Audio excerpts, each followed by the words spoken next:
তাদেরকে নিরাপদে বাংলাদেশে ফিরিয়ে আনা। কিন্তু এখনো পর্যন্ত তাদের ফিরিয়ে আনা হবে কিনা, তাদের বিষয়ে এই সরকারের বক্তব্য কি, সহানুভূতি কি, আমরা জানি না, শুনি নাই, কোন বক্তব্য পাইনি। আমরা এই সরকারের প্রতি আহ্বান রাখতে চাই, আপনারা লেবাননের যে সকল প্রবাসী ভাইরা রয়েছে তাদেরকে নিরাপদে বাংলাদেশে ফিরিয়ে আনুন। যেটি আনসারি ইতিমধ্যে বক্তব্য রেখেছে যে সেখানে ব্রিজের নিচে বাংলাদেশের ভাইয়েরা আশ্রয় নিয়েছে, সেখানে বাগানে গাছের নিচে তারা যেভাবে জীবন যাপন করছে, কষ্ট রয়েছে, খাবার নাই, ওষুধ নাই, চিকিৎসা নাই, এই কষ্ট আমাদেরকেও কষ্ট দিচ্ছে। আমরা সরকারকে বলবো যে আপনারা দ্রুত সময়ের মধ্যে এই ইসরায়েলের যে বর্বরতা এটি থামানোর জন্য আপনারা বক্তব্য প্রদান করুন, বিবৃতি দেন। ডক্টর ইউনূস স্যার তিনি বাংলাদেশের মানুষের জন্য আশীর্বাদ। আন্তর্জাতিক মহলে ইউনূস স্যারের অনেক গ্রহণযোগ্যতা রয়েছে। আমরা মনে করি রাষ্ট্রীয়ভাবে ইউনূস স্যারের মাধ্যমে এই বর্বরতার বিষয়ে একটি প্রতিবাদ যাওয়া দরকার, আন্তর্জাতিক মহলকে দৃষ্টি আকর্ষণ করা দরকার। আমরা অন্তর্বর্তীকালীন সরকারের প্রধান ডক্টর ইউনূস স্যারকে ধন্যবাদ জানাতে চাই। তিনি জাতিসংঘে যে বক্তব্য দিয়েছেন সেখানে নিপীড়িত নির্যাতিত ফিলিস্তিনি ভাইদের কথা বলেছেন, সেখানে রোহিঙ্গাদের বিষয়টি তিনি সামনে এনেছেন। অর্থাৎ ডক্টর ইউনূস স্যার সবসময় নিপীড়িত, অসহায়, নির্যাতিত মানুষের পক্ষে, যেমনি ভাবে তিনি বাংলাদেশের নিপীড়িত নির্যাতিত মানুষের পক্ষে ছিলেন, আমরা তার প্রতি আহ্বান রাখতে চাই, বিশ্বের যেখানে এই নিপীড়িত নির্যাতিত মানুষ থাকুক আপনি তার পাশে দাঁড়ান। আপনার কথা প্রেসিডেন্ট বাইডেন শোনে, আপনার কথা আমেরিকা শোনে, আপনার কথা পশ্চিমা বিশ্ব শোনে। সুতরাং আপনি উদ্যোগ গ্রহণ করুন, আপনি বিশ্ব নেতায় পরিণত হবেন। আমরা চাই ডক্টর ইউনূস স্যার তিনি যেহেতু বাংলাদেশের জন্য আশীর্বাদ, তিনি শুধুমাত্র বাঙালিদের নেতা হবেন না, বাংলাদেশের মানুষের নেতা হবেন না, তিনি আন্তর্জাতিক নেতায় পরিণত হবেন। সেই উদ্যোগ যদি তিনি নেন তাহলে অবশ্যই বিশ্ববাসী তাকে মানবে। ডক্টর ইউনূস স্যার যে ধরনের বক্তব্য দেন তার বক্তব্য শুনলে মনে হয় যে তিনি বাংলাদেশের মানুষের জন্য মহান আল্লাহ রাব্বুল আলামিনের আশীর্বাদ। তার বক্তব্য আন্তর্জাতিক নেতারা, এমনকি প্রেসিডেন্ট বাইডেন সে তার বক্তব্য মুগ্ধ হয়ে শোনে। আমরাও তার বক্তব্য শুনে অত্যন্ত অনুপ্রেরণা পাই। আমরা এই সময়ে এই সংকটের মধ্যে তিনি যেভাবে আজকে বাংলাদেশকে এগিয়ে নিচ্ছেন, দুঃখের সাথে বলতে হয় যে আমরা দেখতে পাচ্ছি আজকে বিভিন্ন জায়গায় এই সরকারের মধ্যে এবং ডক্টর ইউনূস স্যারের আশপাশে আওয়ামী দোসররা বিভিন্নভাবে জায়গা করে নিচ্ছে। আপনারা দেখেছেন 56টি জেলায় যে ডিসি নিয়োগ হয়েছে এরা কারা? এরা আওয়ামী লীগের তালিকার। আওয়ামী লীগের আমলে এরা সুবিধা পেয়েছে, আওয়ামী লীগের আমলে এরা প্রমোশন পেয়েছে। আমরা প্রশ্ন রাখতে চাই কিভাবে আওয়ামী লীগের তালিকার ডিসিরা এই সরকারের আমলে নিয়োগ পেল? আমরা মনে করি এটি আসলে ডক্টর ইউনূস স্যারের বিরুদ্ধে ষড়যন্ত্র, যে ডক্টর ইউনূস স্যার আওয়ামী লীগের পৃষ্ঠপোষকতা করছে, তিনি আওয়ামী লীগের পুনর্বাসন করার চেষ্টা করছে। এই কারণে আজকে ষড়যন্ত্রমূলকভাবে আমরা দেখতে পাচ্ছি বিভিন্ন জায়গায় যে ওসি নিয়োগ হচ্ছে, এসপি নিয়োগ হচ্ছে, পুলিশের ঊর্ধ্বতন কর্মকর্তা নিয়োগ হচ্ছে, এগুলো আওয়ামী লীগের তালিকার, আওয়ামী লীগের পুনর্বাসন শুরু হয়ে গেছে। এটি ডক্টর ইউনূস স্যারের বিরুদ্ধে এক ধরনের ষড়যন্ত্র। এই ষড়যন্ত্রে আমাদেরকে রুখে দিতে হবে। যারা 1-11 সময় কুশীলব ছিল তারা কিভাবে ডক্টর ইউনূস স্যারের আশপাশে জায়গা পায়, আমরা সেই প্রশ্ন রাখছি। 1-11 কুশীলব যারা আজকে এই সরকারের জায়গা করে নিয়েছে তাদেরকে অনতিবিলম্বে পদত্যাগ করতে হবে। 1-11 কুশীলবদেরকে রেখে আওয়ামী লীগের পুনর্বাসন করে কোনভাবে রাষ্ট্র সংস্কার করা যাবে না। এখনো পর্যন্ত দেখেছেন যে গণ অধিকার পরিষদের পক্ষ থেকে আমরা এই সরকারকে সহযোগিতা করার প্রতিশ্রুতি দিয়েছি। আমরা সরকারের উপদেষ্টাদের সাথে সাক্ষাৎ করেছি।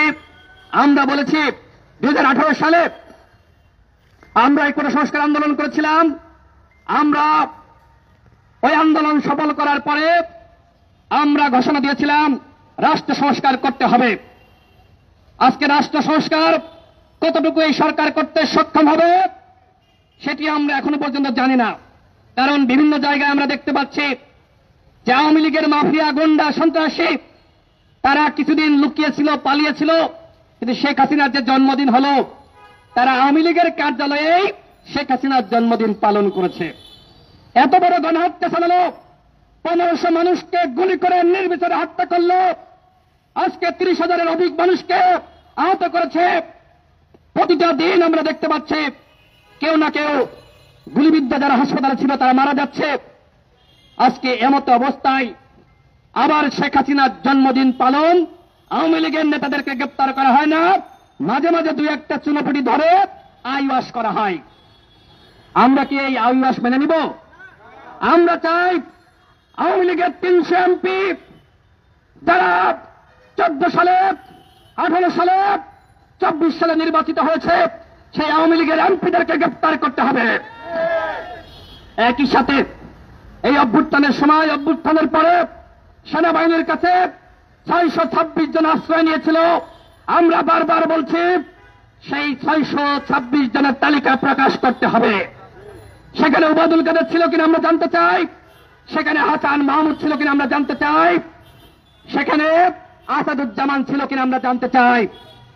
যদি ওই 626 জনের তালিকা আপনারা প্রকাশ না করেন তাহলে মনে করব তাদেরকে আপনারা পালিয়ে যেতে সহযোগিতা করেছেন। আওয়ামী লীগের যারা অন্যায় করেছে, যারা গণহত্যার সাথে জড়িত, তাদেরকে যদি কেউ বাঁচানোর চক্রান্ত করে, তাদেরকে কেউ যদি রক্ষা করার চক্রান্ত করে, তাহলে এই বাংলাদেশের মানুষ সেটি মেনে নিবে না। প্রয়োজনে যদি এই সরকার তাদেরকে গ্রেপ্তার করতে ব্যর্থ হয়, যদি বিচার করতে ব্যর্থ হয়, তাহলে গণ অধিকার পরিষদের পক্ষ থেকে আমরা জনতার আদালত বসে তাদেরকে বিচার করব। প্রয়োজনে পল্টনে অথবা শাহবাগে আওয়ামী লীগের বিচার করার জন্য, এই গণহত্যার সুষ্ঠু বিচার করার জন্য আমরা জনতার আদালত বসাব। তবুও আওয়ামী লীগকে আমরা এইভাবে তারা শেখ হাসিনার জন্মদিন পালন করবে, আগামীতে সাংগঠনিক কার্যক্রম পরিচালনা করবে, রাজনীতি করবে, আমরা সেটি মেনে নিব না। আমরা দাবি রাখছি, এখানে যারা আছে আমরা আমাদের এইখান থেকে দাবি রেখেছি, আরো অনেক প্রোগ্রাম থেকে দাবি করেছি, সবাই দাবি করছে বাংলাদেশে শেখ হাসিনা যে গণহত্যা চালিয়েছে, এই গণহত্যার পরে বাংলাদেশে আওয়ামী লীগের নামে, আওয়ামী লীগের নাম নিয়ে, ছাত্রলীগের নাম নিয়ে, যুবলীগের নাম নিয়ে, গুন্ডা লীগের নাম নিয়ে বাংলাদেশে আওয়ামী লীগের রাজনীতি করতে পারবে না। একই সাথে জাতীয় পার্টি আওয়ামী লীগের দোসর এবং 14 দলে যারা ছিল, এই 14 দলের দোসর, জাতীয় পার্টি সহ আওয়ামী লীগের সকল দোসর, তাদের রাজনীতি বাংলাদেশে নিষিদ্ধ করতে হবে। আমরা দেখতে পাই এই জাতীয় পার্টির সাথে এই সরকার সংলাপে বসে। এটি কিসের নমুনা? আমরা মনে করি এটি আওয়ামী লীগকে, জাতীয় পার্টিকে পুনর্বাসনের নমুনা। আমরা বলতে চাই অন্তর্বর্তীকালীন সরকারের আর কোন উপদেষ্টা যদি জাতীয় পার্টির সাথে সংলাপ করে, তাহলে ওই উপদেষ্টার পদত্যাগের দাবিতে আমরা আন্দোলন শুরু করব। জাতীয় পার্টি 15 বছর ধরে আওয়ামী লীগকে সার্ভিস দিয়েছে, বাংলাদেশের গণতন্ত্রকে হত্যা করেছে, আজকে বাংলাদেশকে ধ্বংস করেছে। এই গণহত্যার দায় কোনোভাবে জাতীয় পার্টি এড়াতে পারবে না। জিএম কাদের নামে মামলা হয়েছে, চুন্নু আর এক শয়তান। এই জিএম কাদের এবং চুন্নু, এই দুই শয়তানকে অনতিবিলম্বে গ্রেফতার করতে হবে। তারা বলে আমরা 24 সালে নির্বাচনে যেতে বাধ্য হয়েছিলাম, আমাদের মাথায় ডিজিএফআই পিস্তল ঠেকিয়েছিল। আমাদের মাথায় ঠেকাই নাই, আমাদের মাথায় তো ঠেকাইছে। আমরা কি নির্বাচনে গেছি? তাহলে তোমরা কেন গেলে? তোমরা ডিজিএফআই এর কাছ থেকে, আওয়ামী লীগের কাছ থেকে বস্তা বস্তা টাকা নিয়েছ। যারা 24-এর ইলেকশনে গিয়েছে, এরা আওয়ামী লীগের কাছ থেকে বিজেপির কাছ থেকে বস্তা বস্তা টাকা নিয়েছে, কোটি কোটি টাকা নিয়েছে। আমরা এই সরকারকে বলবো তাদের কাছ থেকে টাকা উদ্ধার করেন। আমি জাতীয় পার্টির সকল নেতা খারাপ সেটি আমি বলবো না। জাতীয় পার্টির অনেকে আমাদেরকে তথ্য দিয়েছে, এই যে 24 সালের ইলেকশন, সেই ইলেকশনের আগে মজিবুল হক চিল্লু সে ডিজিএফের কাছ থেকে কয়েক বস্তা টাকা নিয়েছে। তাকে ধরবেন না? যদি তাদেরকে না গ্রেপ্তার করেন তাহলে শহীদের রক্তের সাথে বেইমানি করা হবে। আমরা দাবি রাখছি অনতিবিলম্বে জাতীয় পার্টিকে, যেটি 90 সালে তারা স্বৈরাচারী করেছে, 24 সালেও এই স্বৈরাচারের দোষর রয়েছে, জাতীয় পার্টিকে কোনো সংলাপে ডাকা যাবে না, তাদের রাজনীতি নিষিদ্ধ করে দিতে হবে।